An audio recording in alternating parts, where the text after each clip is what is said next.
ನಮಸ್ಕಾರ ಸ್ನೇಹಿತರೆ, ಎಲ್ರಿಗೂ ಪ್ರೀತಿಯ ಸ್ವಾಗತ ಸುಸ್ವಾಗತ.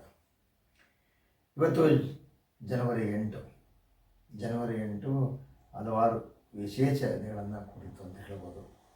ಯಾಕೆಂದರೆ ನಿಮಗೆಲ್ಲ ಗೊತ್ತಿರೋ ಹಾಗೆ ಇವತ್ತು ನಮ್ಮ ಕನ್ನಡದ ಹೆಮ್ಮೆಯ ನಟ ರಾಕಿಂಗ್ ಸ್ಟಾರ್ ಯಶ್ ಅವರ ಹುಟ್ಟಿದಬ್ಬ ಇತ್ತು. ಈ ಒಂದು ಹುಟ್ಟಿದಬ್ಬಕ್ಕೆ ಇವತ್ತು ಒಂದು ಟೀಸರ್, ಟಾಕ್ಸಿಕ್ ಸಿನಿಮಾದ ಟೀಸರ್ ಬರುತ್ತೆ ಅಂತ ಎಲ್ಲರಿಗೂ ಒಂದು ಕುತೂಹಲ ಇತ್ತು. ಕುತೂಹಲ ಅಂತೂ ಇದ್ದೇ ಇತ್ತು, ನಿರೀಕ್ಷೆ ಕೂಡ ಇತ್ತು. ಯಾಕೆಂದರೆ ಯಶ್ ಈಗಾಗಲೇ KGF ಚಿತ್ರದ ಮುಖಾಂತರ ಭಾರತದಾದ್ಯಂತ ಹೆಸರು ಮಾಡಿರುವಂಥ, ತನ್ನ ಛಾಪನ್ನು ಮೂಡಿಸಿರುವಂಥ, ತನ್ನ ಪ್ರತಿಭೆಯನ್ನು ಅರಳಿಸಿರುವಂಥ ಒಬ್ಬ ನಟ. ಈಗ ಅವರು ಆ ಗಡಿಯನ್ನು, ಭಾರತದ ಗಡಿಯನ್ನು ದಾಟಿ ವಿಶ್ವದಾದ್ಯಂತ ಹೆಸರು ಮಾಡೋಕ್ಕೂ ಹೊರಟಿದ್ದಾರೆ.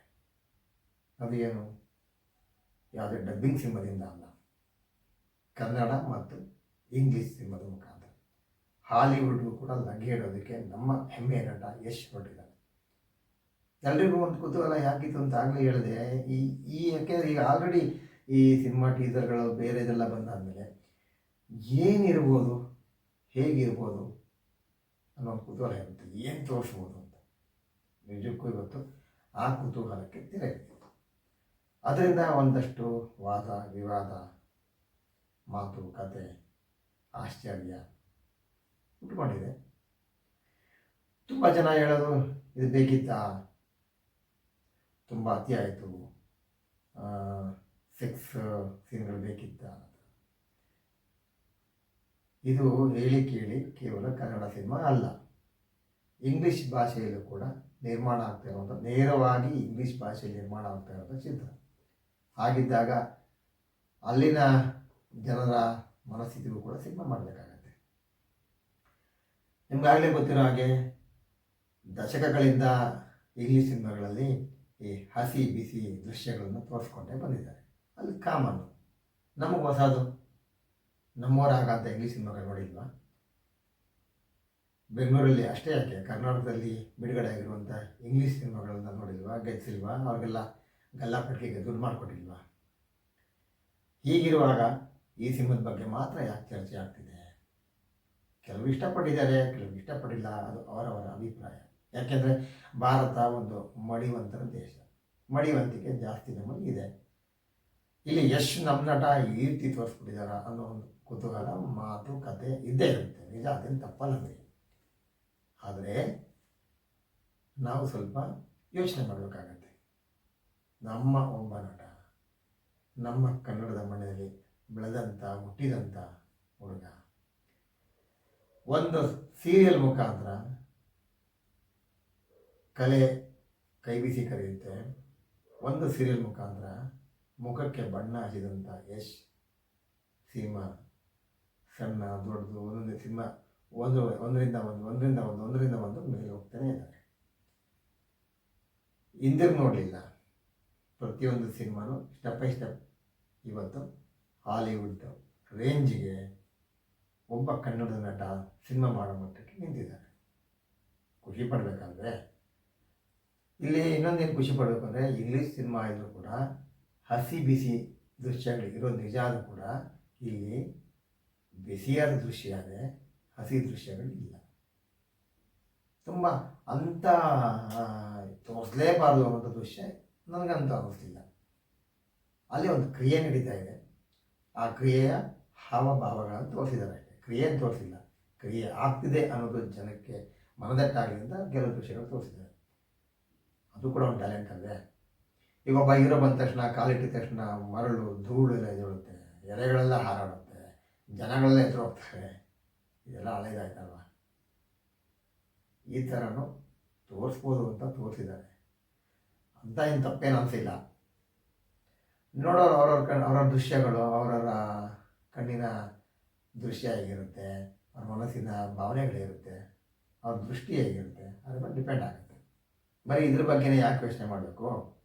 ಎಷ್ಟೊಂದು ಕನ್ನಡ ಸಿನಿಮಾಗಳಲ್ಲಿ ಈಗಾಗಲೇ ಆ ಥರ ಸುಮಾರು ದೃಶ್ಯಗಳು ಹೆಚ್ಚು ಕಡಿಮೆ ಬಂದಿಲ್ಲ ಅಂತ ಹೇಳೋಕ್ಕಾಗಲ್ಲ. ಹಾಗೆ ನಮ್ಮ ಅಕ್ಕಪಕ್ಕದ ಭಾಷೆಗಳು ತಗೊಳ್ಳಿ, ತೆಲುಗು, ಹಿಂದಿ, ಅಲ್ಲೆಲ್ಲ ಸುಮಾರು ಸಿನಿಮಾಗಳು ಬಂದಿದೆ. ಎಷ್ಟೋ ಜನ ನಮ್ಮ ಕಲಾವಿದರು ಬೇರೆ ಭಾಷೆಗಳಿಗೆ ಹೋಗಿ ಲಿಪ್ ಲಾಕ್ನ ಬಿಡ್ಸ್ಕೊಳಕ್ಕಾಗದೆ ಅಲ್ಲೇ ಉಳ್ಕೊಂಡ್ಬಿಟ್ಟಿದ್ದಾರೆ, ಕನ್ನಡದ ಮರ್ತೇ ಹೋಗ್ಬಿಟ್ಟಿದ್ದಾರೆ ಎಷ್ಟೋ ಜನ ಕಲಾವಿದರು. ಯಾರು ಅಂತ ನಿಮ್ಗೆ ಗೊತ್ತು, ನಾನು ಹೇಳೋ ಅವಶ್ಯಕತೆ ಇಲ್ಲ. ಅಂಥದ್ರಲ್ಲಿ ಇವತ್ತು ಟೆಕ್ನಾಲಜಿ ಮುಂದುವರೆದಿದೆ.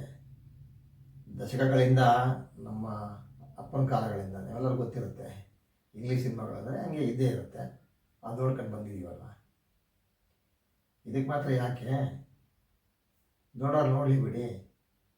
ಆಗಲಿ ಹೇಳಿದಲ್ಲ, ಇಲ್ಲಿ ಹಸಿಯಾದ ದೃಶ್ಯಗಳಿಲ್ಲ, ಒಂದು ಭಾವನೆಗಳನ್ನು ಮೂಡಿಸುವಂಥ ದೃಶ್ಯ ಇದೆ. ನಿಜಕ್ಕೂ ಒಬ್ಬ ಹೆಣ್ಮಗಳು ನಿರ್ದೇಶನ ಮಾಡಿರೋದು ಖುಷಿ ಪಡಬೇಕು. ಯಾಕಂದರೆ ಇವತ್ತು ಯಶು ಕೇವಲ ನಮ್ಮ ಯಶ್ ಅಷ್ಟೇ ಅಲ್ಲ, ಭಾರತದ ವಿಶ್ವದ ಗಮನ ಸೆಳೆಯುವಂಥ ಒಬ್ಬ ದೊಡ್ಡ ನಟ ಆಗಿ ಬೆಳೆದು ನಿಂತಿದ್ದಾರೆ. ಅಂಥ ಒಬ್ಬ ದೊಡ್ಡ ನಟನ ಸಿನಿಮಾವನ್ನು ತುಂಬ ಜವಾಬ್ದಾರಿ ಇರುತ್ತೆ. ಏನು ಕೊಡ್ಬೋದು, ಯಾವ ಥರ ಸಿನಿಮಾ ಮಾಡ್ಬೋದು, ತುಂಬ ಕುತೂಹಲ ಒಬ್ಬ ನಿರ್ದೇಶಕಿಗೆ. ಯಾಕೆಂದರೆ ಯಶೋರದ ಕತೆ ಯಶೋರದೇ ಆಗಿದ್ರು ಕೂಡ ಒಬ್ಬ ನಿರ್ದೇಶಕಿಗೆ ಬಹಳ ಒಂದು ಮೆಂಟಲಿ ಫಿಸಿಕಲಿ ಎಲ್ಲ ಥರದಲ್ಲೂ ಟೆನ್ಷನ್ ಜನಕ್ಕೆ ಏನೋ ಕೊಡಲೇಬೇಕು. ಇಲ್ಲಿ ಒಬ್ಬ ನಿರ್ದೇಶಕಿ ಮೊದಲನೇ ಸರಿ ಕನ್ನಡ ಸಿನಿಮಾ ಇಂಗ್ಲೀಷ್ ಸಿನಿಮಾ ನಿರ್ದೇಶನ ಮಾಡ್ತಾ ಇದ್ದಾರೆ. ಅವರು ಗೆಲ್ಲಬೇಕು, ಅವ್ರ ಟ್ಯಾಲೆಂಟನ್ನು ತೋರಿಸ್ಬೇಕು ಅನ್ನೋ ಜೊತೆಗೆ ತುಂಬ ಜನ KGF ಬಂದಾಯಿತು, ಎಷ್ಟು ಏನು ಸಿನಿಮಾ ಮಾಡ್ಬೋದು, ಎಷ್ಟು ವರ್ಷ ಆಗೋಯ್ತು, ಎಷ್ಟನ್ನ ಮರ್ತೇ ಬಿಟ್ರು ಜನ ಅಂತ ಅಂದ್ಕೊಂಡಿದ್ದು ಸಹಜ. ಆದರೆ ಇಲ್ಲಿ ಎಲ್ಲರಿಗೂ ಜವಾಬ್ದಾರಿ ಇದೆ. ಪ್ರೇಕ್ಷಕರು ಕೂಡ ತುಂಬ ನಿರೀಕ್ಷೆ ಇದೆ. ಪ್ರೇಕ್ಷಕರಿಗೆ ಯಾವ ಥರ ಸಿನಿಮಾ ಕೊಡ್ಬೋದು ಅನ್ನೋ ನಿರೀಕ್ಷೆ ಇದೆ. ಆಮೇಲೆ ಆ ಸಿನಿಮಾದ ಬಗ್ಗೆ ಕುತೂಹಲ ಇದೆ. ಹಾಗೆಯೇ ಆ ಸಿನಿಮಾ ತಂಡಕ್ಕೂ ಕೂಡ ಯಶೋರ್ಗೂ ಕೂಡ ಅಷ್ಟೇ ಜವಾಬ್ದಾರಿ ಇದೆ. ಇವಾಗ ಟೀಸರೇ ಸಾಕ್ಷಿ ಆ ಸಿನಿಮಾ ಹೇಗಿರ್ಬೋದು ಅಂತ. ನಾನು ಅಂದ್ಕೊಂಡಾಗ ಇಡೀ ಸಿನಿಮಾ ಆಗಿರುತ್ತೆ ಅಂತ ಹೇಳೋಕ್ಕಾಗಲ್ಲ. ಬಂದಮೇಲೆ ನೋಡೋಣ. ಮತ್ತಷ್ಟು ಕುತೂಹಲ ಉಳ್ಕೊಳ್ಳಿ. ಹಾಗೆಯೇ ತುಂಬ ಹತ್ರ ಇದೆ. ಮಾರ್ಚ್ 16, ನಾಳೆಲ್ಲ ನಾಡಿದ್ದು, ಈ ಜನವರಿ ಫೆಬ್ರವರಿ ಮಾರ್ಚು ಓಡ್ಕೊಂಡು ಬರುತ್ತೆ. ಅಲ್ಲಿವರೆಗೂ ನಮ್ಮ ಕನ್ನಡ ಸಿನಿಮಾಗಳು ಏನು ಬಿಡುಗಡೆ ಆಗ್ತಾ ಇದ್ದಾವೆ ಗೆಲ್ಲಿಸಿ, ಆ ಸಿನಿಮಾಗಳು ಕೂಡ ಚೆನ್ನಾಗಿ ಬರಲಿ. ಅಲ್ಲಿವರೆಗೂ ಒಂದಷ್ಟು ಹೊಸ ಸಿನಿಮಾಗಳು, ಹೊಸ ಕಲಾವಿದರು ಬೆಳೀತಾರೆ, ಬರ್ತಾನೆ ಇದ್ದಾರೆ. ಅವ್ರನ್ನ ಪ್ರೋತ್ಸಾಹಿಸೋದು ಕೂಡ ನಮ್ಮ ಧರ್ಮ ಆಗುತ್ತೆ. ಎಲ್ಲ ಸಿನಿಮಾ ಅಂತಲ್ಲ, ಚೆನ್ನಾಗಿರೋ ಸಿನಿಮಾನ ದಯವಿಟ್ಟು ಬಂದು ನೋಡಿ. ಕೇವಲ ಒಂದು ಟ್ರೈಲರು ಮೊಬೈಲ್ ನೋಡಿಕೊಂಡು ನಾವು ಅದ್ರ ಬಗ್ಗೆನೇ ಕಾಮೆಂಟ್ಸ್ ಮಾಡೋದು ಬಿಟ್ಟು ಹೊಸ ಕಲಾವಿದರುಗಳು ಕೂಡ ಸಪೋರ್ಟ್ ಮಾಡಬೇಕು. ಹೊಸ ಸಿನಿಮಾಗಳನ್ನು ಕೇಳಿರಿ. ಒಂದಷ್ಟು ಹೊಸ ಪ್ರತಿಭೆಗಳು, ಹೊಸ ಕಥೆಗಳು, ಹೊಸ ಕನಸುಗಳಿಗೆ ನೀವು ಕೈ ಹಿಡಿದು ನೀರಿಡಿದ್ರೆ ಅವು ಚೆನ್ನಾಗಿ ಬೆಳೆಯುತ್ತೆ. ಕನ್ನಡ ಚಿತ್ರಣ ಕೂಡ ಬೆಳೆಯುತ್ತೆ. ಯಶ್ ಅವರ ಈ ಸಿನಿಮಾ ಇನ್ನೂ ಉನ್ನತ ಮಟ್ಟಕ್ಕೆ ಹೋಗುತ್ತೆ ಅನ್ನೋದು ಕುತೂಹಲ ಇದೆ. ವಿಶ್ವದಾದ್ಯಂತ ಕನ್ನಡದ ಕಹಳೆಯನ್ನು ಮೊಳಗಿಸೋದಕ್ಕೆ ಯಶ್ ಹೊರಟಿದ್ದಾರೆ. ನೋಡಿ, ಒಂದು ಖುಷಿ ಪಡಬೇಕು. ಯಶ್ ಇಂಗ್ಲೀಷ್ ಸಿನಿಮಾ ಮಾಡಬೇಕಾದ್ರೆ ಹಿಂದಿ ಸಿನಿಮಾ ಮಾಡ್ಬೋದಾಗಿತ್ತು. ಕನ್ನಡನೇ ಯಾಕೆ ಮಾಡಿದ್ರು? ಅವರು ಎಲ್ಲೇ ಹೋದರೂ ಕೂಡ ನನ್ನ ಬೇರುಗಳನ್ನು ಮರೆಯೋದಿಲ್ಲ ಅನ್ನೋದಕ್ಕೆ ಸಾಕ್ಷಿ. ಕನ್ನಡದಲ್ಲಿ ಮತ್ತು ಇಂಗ್ಲೀಷಲ್ಲಿ ನೇರವಾಗಿ ಚಿತ್ರೀಕರಣ ಆಗಿದೆ ಸಿನಿಮಾ. ಡಬ್ ಸಿನಿಮಾ ಅಲ್ಲ, ನೇರವಾಗಿ ಚಿತ್ರೀಕರಣ ಆಗಿದೆ. ಆಮೇಲೆ ಬೇರೆ ಬೇರೆ ಭಾಷೆಗಳಲ್ಲಿ ಡಬ್ ಆಗಿ ರಿಲೀಸ್ ಆಗ್ತಾಯಿದೆ, ಅದು ಬೇರೆ ವಿಷಯ. ಆಮೇಲೆ ಏನು ಬೇರೆ ದೇಶಗಳಲ್ಲಿ ಕನ್ನಡ ರಿಲೀಸ್ ಆಗಿಲ್ವೋ ಆಗಿದೆ. KGF ಆಗಿದೆ. ಯಾವುದೋ ಕಾಲದಲ್ಲಿ ರಾಜ್ಕುಮಾರ್ ಸಿನಿಮಾಗಳೆಲ್ಲ ಆಗಿದ್ದಾವೆ. ಇದೆಲ್ಲ ತುಂಬ ಹಳೆಯ ವಿಷಯನೇ. ಆದರೆ ಇಲ್ಲೊಂದು ಖುಷಿ ಪಡೋ ವಿಷಯ ಏನು ಅಂತಂದರೆ, ನೇರವಾಗಿ ಯಾವುದೇ ಒಬ್ಬ ಕನ್ನಡದ ಅಷ್ಟೇ ಅಲ್ಲ, ಭಾರತದ